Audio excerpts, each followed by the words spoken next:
Congratulations, you've made it through week 1. These videos will be crucial throughout the semester, so be sure to always watch them as I will be giving you vital information. I will try my best to always introduce you to every unit, and with this short video, you will be able to get a brief description about the assignments and due dates for the week, as well as the learning outcomes. This week, we will look at classical and court dance. I'll be the first to admit that all dance forms and genres can all fall under different categories and meanings and are not all exclusive. So let's first brainstorm what we think classical and court dance might be. The first thing that I think of when I hear a classical or court dance is things like hierarchy, court, kings, queens, royalty, princes and princesses, people of power, and stories that we may or may not have heard when we were kids. Some movies that might come to mind: Princess Diaries or Cinderella, or any of the Disney movies for that matter.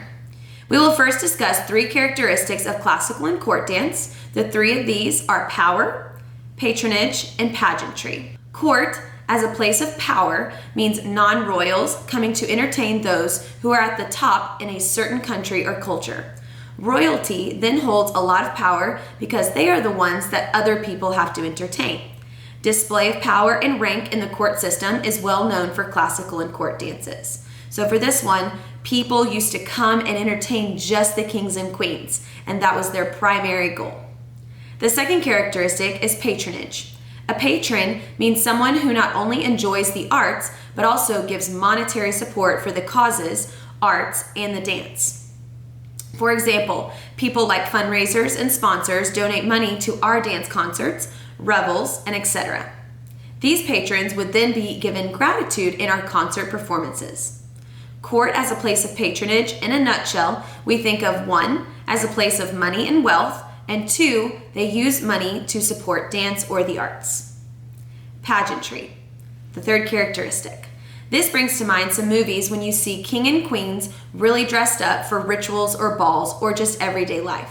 These people wear beautiful clothing, do elaborate rituals, and at the end of the day, the royalty can be identified as the royal court. Some dances that emerged from the court dance are Kathak, Cambodian court dance, and classical ballet. These are also now thought of as classical forms of dance. Dance forms are still representative of the ideals of court dancing from the past. In order to get you through all of the readings, viewings, and assignments for the remainder of the semester, be sure to always look at the Schuyler's Movement Guide that is provided. This will be the link right after this page. It is also helpful for guiding questions that might be useful throughout the entire semester. I encourage you to visit this page a lot, so Schuyler's Movement Guide, always go back to that one. I have also made you a calendar of due dates for those visual learners. It's in the top right of your blackboard. Feel free to print those each time you have a new unit. This week, you will have your first real workload of coursework. I will warn you, it will seem like a lot at first, but once you get into it and you work through at least checking it, every other day, it will not be too overwhelming. This week, you will need to read and watch all of the contents in the court dance section and read the short Cambodian reading.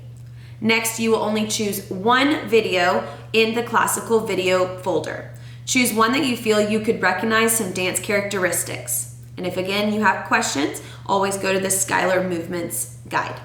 There's also a supplementary reading for ballet, pages 1 through 4 if you would like to read those, or just skim, but you do not have a quiz over the reading.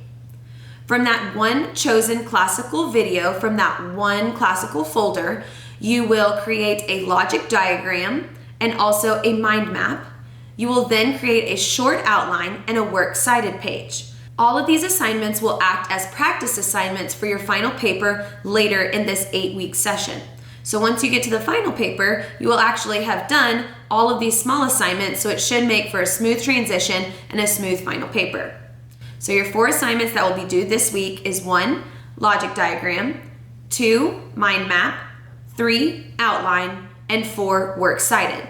Look at the checklist and calendar for due dates as always. And again, all of the instructions are in the module and also right underneath the link. If there are any problems, concerns, or questions, stay in communication with me. I look forward to reading over all of your assignments and getting this kickstart of the year.